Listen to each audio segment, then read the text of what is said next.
Stok vaksin anti rabies atau VAR saat ini kosong di berbagai rumah sakit dan puskesmas di seluruh kabupaten kota sebali. Kekosongan stok VAR terjadi sejak beberapa minggu lalu, mengakibatkan banyak pasien kasus gigitan anjing tidak mendapatkan VAR yang merupakan obat anti rabies.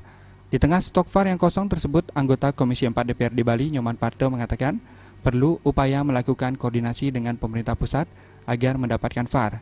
Di sisi lain, Nyoman Parto meminta pemerintah terus melakukan pencegahan melalui eliminasi khusus kepada anjing liar.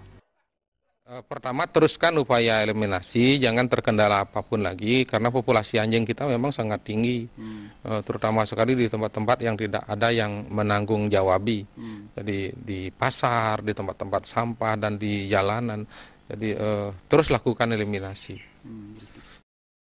Di sisi lain, pemerintah juga harus melakukan langkah preventif dengan memberikan pendidikan dan pemahaman tata cara memelihara anjing agar tidak terjangkit rabies. Hal itu menurut Parto patut diberikan karena pemahaman masyarakat khusus pemilik anjing peliharaan masih kurang.